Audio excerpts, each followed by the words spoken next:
Hi, this is Ms. Smith, and we will be going over 3B, which is the second half of Unit 3, Graphing Systems of Inequalities. In order to graph a system of inequalities, you have to learn to graph one inequality.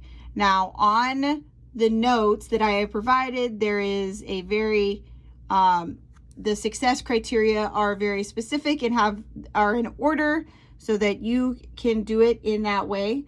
So the first thing that the success criteria would tell you about graphing these is to decide if this is a solid line or a dotted line. A solid line means that the line is included in your solution, and a dotted line means that that line is not included in your solution. If you filled out the beginning notes for this unit that were before this video, you would know that if this has no line under it, that it means it's going to be a dotted line. So because this does not have an equal to underneath it, this is going to be a dotted line. That's the first step. Second step is to graph this equation. I am going to do this equation in the form of y equals mx plus b, because as you can see, this is already solved for me. So I am going to use my knowledge, my prior knowledge, that this number here is b and it is the y-intercept, and put a dot at 2 because that is the y-intercept. And then I see -5 over 2. Now this negative out front just means that the 5 can be negative or the 2 can be negative, but not both. So I always do it to the top. So this is -5 divided by 2. So we're going to go down 5, 1, 2, 3, 4, 5, and from the y-intercept, and then to the right 2 because the 2 is positive. Okay. Then I am going to make my dotted line connecting those 2 points. Please make sure it's dotted, that it's visibly dotted. And I just always add these arrows to represent that this line continues on and this graph continues on. So now you have your line, you have your dotted line because you determined it was dotted, you have a line. You're not done yet. This is an inequality. So an inequality will have either the bottom shaded or the top shaded. One half of this air region is going to be shaded. Well, so we need to test a point, and this is in the success criteria notes that I gave you. I always like to choose the point, if it's available, 0, 0, because it's really easy to substitute in. So I'm going to test this point right here, 0, 0. I'm going to substitute it into the inequality. So if y equals 0, that means 0 is less than -5 over 2 times 0 is 0 plus 2. Then we just do a little bit of math. 0 is less than 2. Then you're going to look at this. Is this a true statement? 0 is less than 2. Yes, that is true. So I am going to shade where this is. This is where 0, 0 is. That means this half has to be true. So I'm just going to shade it, and I kind of like to do what's called cross hashing. So I don't shade the whole area. I just go from the line, and I make it obvious that this is where the solution is. Okay, so this is what graphing one inequality would look like on the coordinate plane. Okay, we determined it was a dotted line, we graphed the line, we tested a point and shaded in the direction where all the points were true. This dotted line means that the things on that line are not included. So that was example 1, and this is going to be example 2 of solving a system of equations. This one, you can look, and it is not solved for us, but that's okay because we are still going to be able to graph it. If you wanted, I could solve this for y equals mx plus b. And then when you graph the line, it would work. You could Google solving equations for y, And then if you like y equals mx plus b, you can just always use that method. But because some people are going to prefer it, I am going to show the table method of graphing this inequality. So you can literally choose any points you want, but I am going to just choose some smaller points. So this is, we'll say x and y, because it always goes x comma y. And let's just choose 0. And you can choose any number. Let's just choose 2. X equals 2. It's fine. You can choose 0 and 1, -1, 0, 1. It's what it's your choice. I just like to choose always 0 and then one other number because it takes 2 points to make a line. So now I have x equals 0. So to do that, we got to substitute in x. So instead of x plus 3y, it becomes 0 plus 3y. Because we're substituting in 0 for x. X is 0 in this situation. And that has to be, and then I am going, because we're looking for a point, I'm just going to make this equals for now.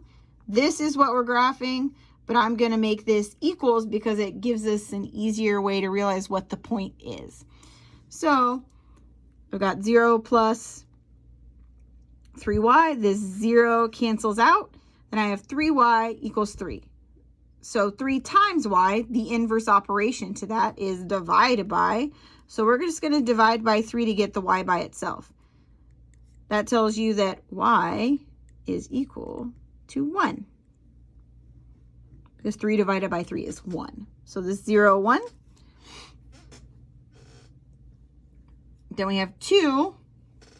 And we do the same thing. So to do the 2, you're going to do the same thing, except x plus 3y now becomes 2 plus 3y is equal to 3. We're just putting the equal sign in for simplicity because it helps us find specific points. This is what we're graphing. I know to get rid of this, I've got to use inverse operations. It's positive. So I'm just going to subtract it from both sides. I like to do a line so I don't get my sides mixed up. That cancels, left with 3y. 3 minus 2 is equal to 1. And then I still have to divide by that 3 because it's still 3y. So now I have y equals 1/3. Don't worry, it seems hard. It's not as hard as you think. It's just 1/3 is a number less than 1, so we're going to have to eyeball it. So I know my first point is 0, 1. Also known as the y-intercept or the vertical intercept. That's why I like to use 0. And then we go over 2 because the next point is 2, 1/3. So 2, and then we're going to go up by like 1/3. So 1/3 of the way to 1, you're just going to put a point. Then we've got to decide if our line, and I should have done this before, is this a solid line or a dotted line? Well, it has this line underneath it, so I know it's solid. If it has the line, it's always solid. If it doesn't have the line, it is going to be a dotted line. So I am going to make sure that this is a solid line. And remember, this is just a sketch. We're not going for perfect here. We just want a sketch. The important part is that the line is solid or dotted, and that you have shaded the right section, the top or bottom half of this inequality. So just like we did before, we have to pick a point and we're going to test it. I like the point 0, 0. So we're going to put 0 in for x and 0 in for y, realizing that that point is below the line. 0, and then 3 times 0 is 0, and this says 0 is less than or equal to 3. That is true. 0 is less than or equal to 3. And I know both these situations have been true, but trust me, they don't always have to be true.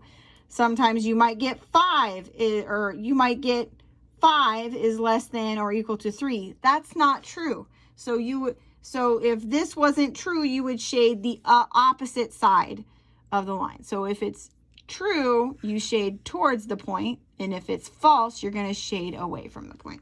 But this was true, so we are going to shade this area. Just like so. Okay, so we are now going to go to graphing a system of inequalities. We graph two inequalities, but the target is to graph a system of inequalities. And so this is an example to show you how that works. If you'll remember earlier on in Learning Target 3A, I have already done this problem for you. So I'm just going to rewrite this system for us. I'm going to give us this system of equations so that we can graph it. And let's remember it was $15 an hour. And I'm going to call Walmart X and roofing Y. Okay, so Y is equal to roofing hours roofing, number of hours, and then X is going to be Walmart hours. It's important to know what you're talking about. So we know 15 hours times X plus 20 hours times Y is going to be equal to $300 a week. $300 a week.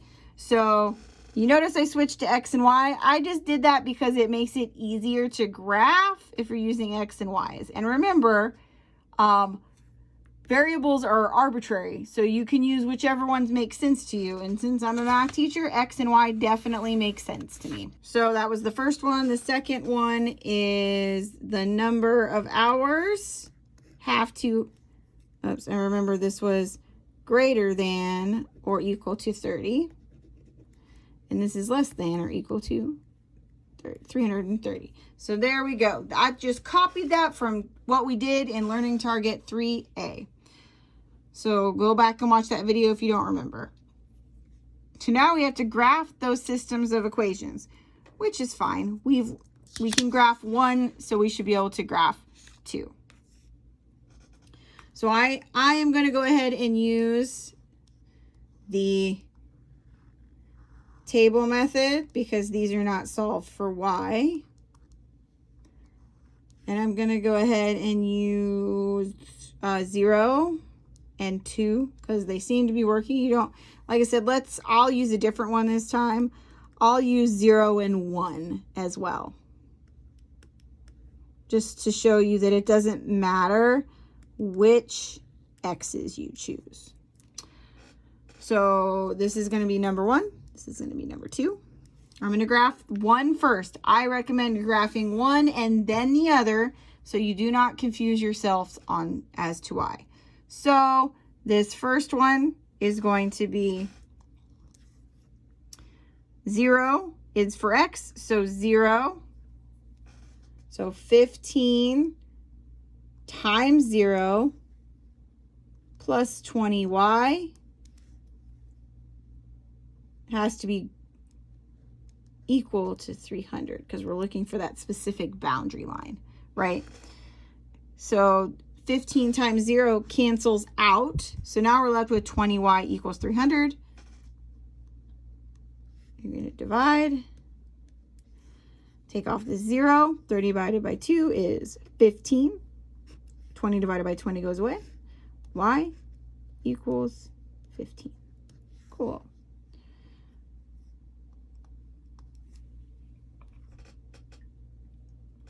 So 15 is this one.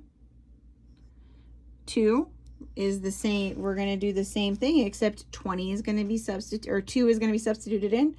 So we have 15 times 2 plus 20Y got to be equal to 300 because we're looking for that boundary line. So now 15 times 2 is 30. See why I like small numbers. Plus 20Y is equal to 300. So then I've got to subtract 30 over because that's a positive 30 and I need to do inverse operations.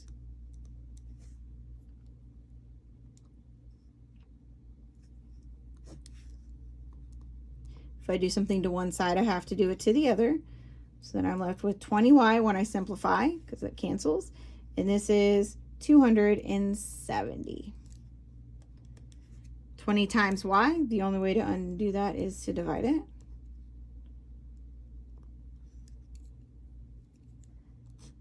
Gonna take off the zeros because that's an easy trick to dividing faster. This goes away. We get y is equal to 27 divided by 2. 26 divided by 2 is 13. Then the 1 divided by 2 is 0.5. So that equals 13.5. You would just do that on a calculator. I'm just giving you a little bit of mental math skills here. So 13.5. As I said, you can do this by solving for y if you have that skill. If you'd like to learn that skill, you can meet me in my office hours, or conversely, watch a video about it. So I would do the same thing here, but if x is 0, y is going to be 30. See how that works? If x is 0, y is going to be 30. And I'm going to take a sneaky shortcut here. I know if y is 0, then x has to be 30. So we're just going to do that. That's another thing you can do. You can find the zeros of an equation. So that's another way to go about this. And now we're going to graph. I did the pre-work, but we're going to graph each one separately. So for equation 1, I need to graph these points. I have 0, 15. I'm going to move up so you guys see what I'm doing. So the point 0, 15 is here. And then I need the point 2, 13.5. So we're going to go over 2, and then we need to go up 5, 10, 11, 12, 13.5. So here. So their line's going to be like this. Now we have to decide if our line is dotted or solid. So we're going to go back and look at our inequality, and it is solid. Both of these are solid lines. So it's fine to write a solid line. So we're just going to go and we're going to fill in this line here. Okay. And then the last part of graphing an inequality is finding which direction to graph. 0, 0 is on this graph, so I'm going to try it. I'm going to go to my inequality that I'm graphing. And this says 15 times 0 plus 20 times 0, which is 0 plus 0. 0 is greater than or equal to 300. 0 is greater than or equal to 300. That's not true. Okay, so this point here is not true. That means we have to graph the other side. If this is not true, that means the other side has to be true. So I'm going to crosshatch this side with lines so that I know that this is where this equation is true. Now, when you get 2, you're probably going to either need to use a different color, or definitely make sure that I understand where the cross-hatching is going to overlap. And you'll see what I mean in a second. Because now we're going to graph this line. This is the inequality number 2. So we have 0, 30. So 0, and then we're going to go up to 30, which is up here. We'll just put it up here just to be good because we don't have room. And then we are going to do 30, 0. So we're going to go over here, and it's going to be over here a bit. So we're going to do 0 and then go over to where 30 would be over here. And we know this is a solid line. So we are going to go here, and we're going to connect these two lines. Arrows. Okay, so now we need to figure out, this is where it gets difficult because this is our original line. This is why it helps to use 2 different colors. I'm at home and I don't currently have two different colors. This is the one line that we did first. This here is the line we did second. So let's try the 0.00 and see if it works or not. 0 plus 0 is 0. Is 0 less than or equal to 30? Yeah, that's true. 0 plus 0 is less than 30. So that means for this line, not this line with my pin on it, I need to go towards 0. So I am going to do a slightly different crosshatch. I'm going to go straight down so you can see what's happening.